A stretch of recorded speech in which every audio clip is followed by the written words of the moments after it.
El cerebro es un experto buscador de amenazas. Sonia Lupián. ¿Sabríamos definir el estrés? Es una respuesta de nuestro organismo que muchos temen. Pero no hay que olvidar que sin ella, ni los seres humanos ni el resto de animales habrían sobrevivido. Y ya que hoy en día, en nuestras sociedades, se puede convertir en enemigo, mejor conocerlo a fondo. Con la neurocientífica Sonia Lupián, que lleva más de 20 años desentrañando los mecanismos y los efectos del estrés, Eduardo Punset nos descubre hoy algunas pistas para combatirlo antes de que cause estragos.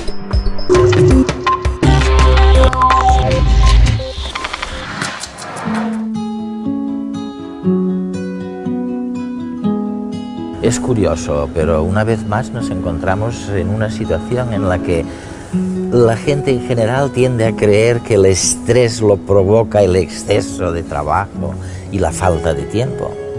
Y luego cuando empezamos a escarbar lo que le pasa a la gente por dentro, descubrimos que esa no es la razón, que las razones del estrés son otras. Lo van a ver en redes esta noche.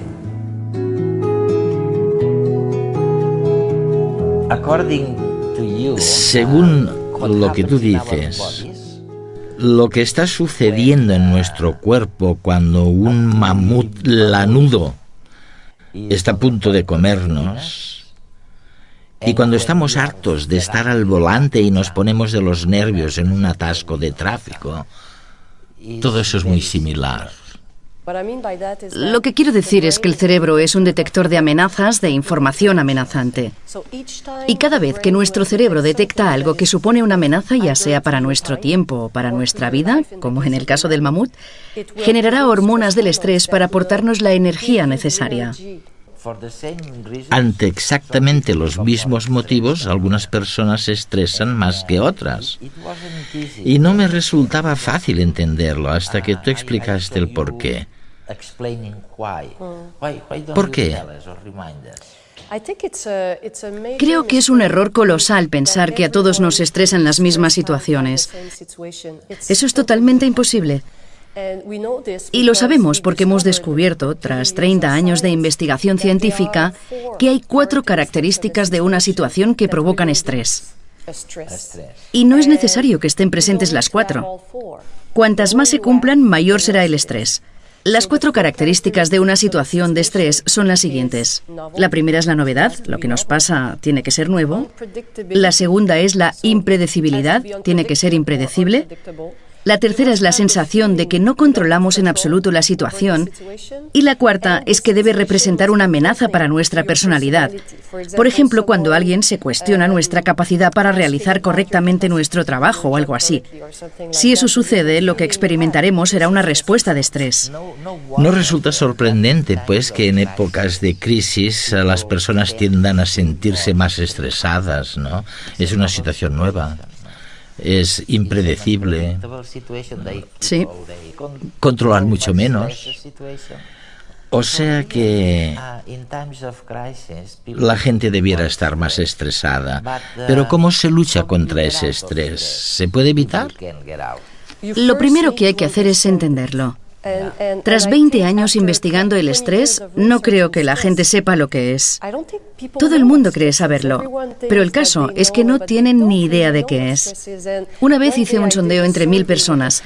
Les pedí que me dijeran qué era el estrés para ellos, y la mayoría lo definió como presión por falta de tiempo. Según eso, nos estresamos cuando no tenemos tiempo para hacer todo lo que querríamos hacer en el periodo que nos hemos reservado para ello. Por culpa de esta definición, la mayoría me dijo que los niños y las personas mayores no padecen estrés. No se estresan. Es un error garrafal.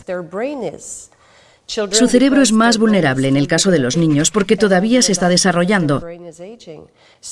En el caso de las personas mayores, por el proceso de envejecimiento. Por eso, si empezamos a contarle a la gente lo que es el estrés, podrán empezar a entender cómo abordarlo, porque la mejor manera de afrontar el estrés es conocer sus 4 características y encontrar un plan B, como yo lo llamo. Hay que preguntarse, ¿qué puedo hacer? Y luego buscar una estrategia.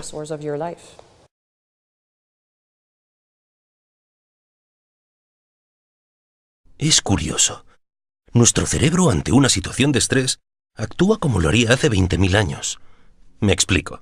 Bien te persiga, por ejemplo, un mamut, o bien estés esperando una llamada del jefe, tu cerebro reacciona de la misma forma. Hace saltar la alarma. Tú ya piensas que te van a despedir y decides huir o luchar. La parte racional del cerebro trata de convencerte de que no pasa nada, pero la parte más irracional ya se prepara para la pelea y dilata las pupilas para ver bien el peligro venir. El cerebro lleva sangre a los músculos que se tensan para la pelea. Aumenta la presión sanguínea y abre las venas y le dice al estómago y a los riñones que dejen de trabajar. Contrae los capilares de la piel, quiere minimizar la pérdida de sangre en caso de heridas. Tu cuerpo cambia, estás pálido y aumenta tu temperatura. El cerebro ordena abrir las escotillas de las glándulas del sudor. Aumenta la sudoración y el corazón aumenta las palpitaciones. Los pulmones se ponen a dar oxígeno. Ya estás preparado para la lucha. Claro, si fuera necesario. Porque una cosa es que un mamut te persiguiera hace miles de años y otra que te montes una película por una simple llamada de teléfono. Bienvenido al estrés contemporáneo. Investigar sobre el estrés, ¿te ha enseñado algo sobre la felicidad o sobre por qué las personas tienden a ser infelices o cuándo podrían ser felices? Si estás estresado, tienes miedo, probablemente eso es la negación de la felicidad. Así que las personas estresadas son infelices. Pues no sé yo si estudiar el estrés durante 20 años me ha enseñado algo sobre la felicidad. Lo que sí sé, y de eso estoy segura, es que la felicidad no consiste en la ausencia de estrés. Una vez leí un libro cuyo título decía algo así como «Libérese del estrés para siempre». Pues bien, si te liberas completamente del estrés, estás muerto. Vamos, que en esta vida necesitas un poco de estrés. Cuando hablas con personas felices, verás que siempre se marcan pequeños retos que desean conseguir. Pero la diferencia es que conocen, por así decirlo, su resistencia al estrés y cuando el estrés es excesivo, frenan. ¿Y qué hay de los distintos tipos de estrés? Me refiero a que está el estrés absoluto, un tsunami o algo así, ante lo que no se puede hacer nada, absolutamente nada. Y luego está desafíos más relativos. ¿O siempre es lo mismo? No, ahora establecemos una diferencia entre factores estresantes absolutos y relativos. Un factor estresante absoluto supone una amenaza para tu supervivencia. El problema que tenemos ahora, si es que puede considerarse un problema, es que ya no hay muchos factores estresantes absolutos en nuestras vidas. Ya no hay mamuts. Sin embargo, la Organización Mundial de la Salud predice que en el año 2020 la depresión relacionada con el estrés crónico será la segunda causa de invalidez en el mundo. Y si ya no hay mamuts, ¿por qué pasa eso? Creemos que es porque ahora los factores estresantes son relativos, lo que significa que generamos una respuesta de estrés si estamos expuestos a situaciones nuevas, impredecibles, que no controlamos, etc. Y esas sí que abundan ahora. ¿Te has fijado alguna vez en los titulares de los periódicos? Está todo lleno de información amenazante. Así que hoy en día estamos rodeados de información que el cerebro puede procesar como si fuera la amenaza de un mamut. Y sufrimos respuestas de estrés todo el rato.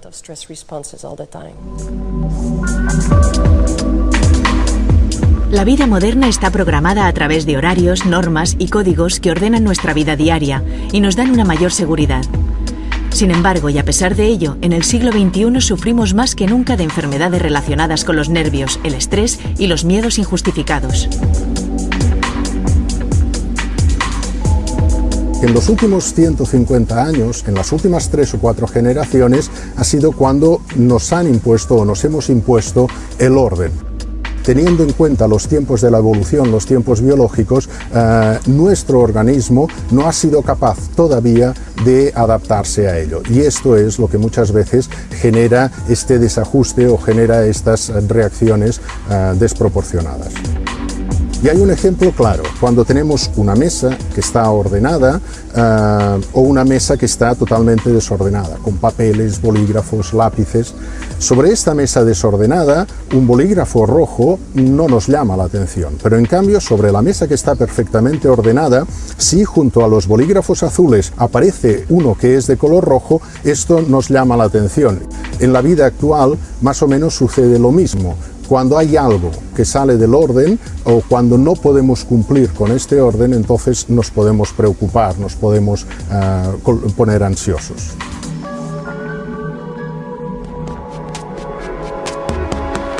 El cuerpo humano está preparado para responder a las amenazas. En realidad, cuando nuestros ancestros vivían en la selva, vivían en los bosques, se encontraban a menudo con osos, con leones y tenían que responder, tenían que luchar contra ellos o bien tenían que salir corriendo hasta que encontraban un árbol y ahí reposaban, descansaban de esta situación amenazante. En la ciudad sucede algo distinto. En la ciudad las amenazas no son puntuales, sino que son amenazas continuas y a veces vamos encadenando una tras otra. Esto lo que hace es que no tengamos tiempo para reparar nuestro organismo y que todo se convierta en un estrés crónico.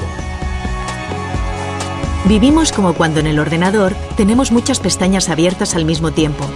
Queremos hacerlo todo a la vez, no nos concentramos en nada en concreto y nos colapsamos. Es como si nuestro cerebro fuera un embudo, que tiene un tope, y cuando lo rebasamos sufrimos de estrés. Ante una situación estresante, nuestro organismo produce una hormona que se llama cortisol. Es la sustancia que nos permite correr más, que permite que el corazón bombee más sangre, incluso que nos permite no sentir tanto el dolor de una herida ocasional que nos podamos producir. Si nuestro organismo fabrica cortisol, ¿no será también capaz de fabricar otras hormonas que puedan revertir sus efectos? ¿Como un antídoto ante el estrés?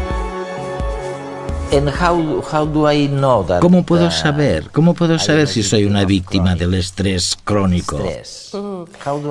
¿Cómo sé que es crónico? Es la pregunta del $1.000.000. ¿Cómo saber cuándo es demasiado tarde? Nadie lo sabe. Yo siempre lo divido en 3 fases para que la gente pueda hacerse una idea de cómo funciona. La primera fase es cuando el estrés empieza a cronificarse. La digestión cambia. Cuando empiezas a tener problemillas con la digestión y debes tomarte pastillas cada 2 por 3, es cuando tienes el primer signo de que algo va mal. Con los niños es la primera señal. Se quejarán de dolor abdominal, pero es el estrés. Y luego sigues adelante, sigues y sigues y sigues. En algún momento el cerebro te pedirá algo bueno. Es como si te dijera, he trabajado muchísimo estos días, necesito algo bueno. Un poco de glucosa. En este punto beberás más alcohol, fumarás más. Y si no bebes ni fumas, qué sé yo, tal vez empieces a tomar más helados. Cualquier cosa que te guste, empezarás a tomarla más porque el cerebro necesita algo para calmarse. Esta sería la segunda fase. En la tercera fase es cuando enfermas. Ahora tienes problemas de memoria, cambios en la personalidad. Te enojas más rápidamente. Aquí es cuando puede aparecer la sensación de estar quemado y la depresión.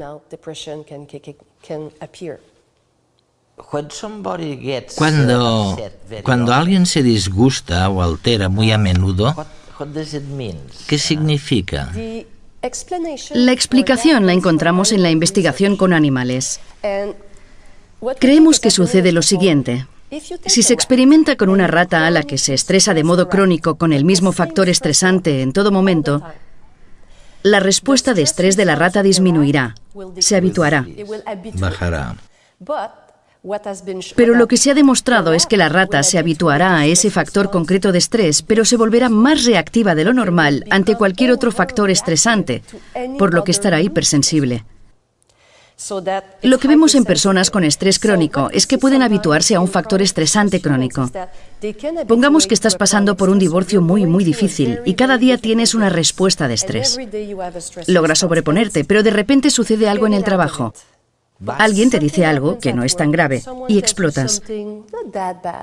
Cuando alguien se enoja con facilidad, se trata de un signo de que padece estrés crónico, de que está intentando abordar un factor estresante, pero se ha vuelto excesivamente reactivo a los demás.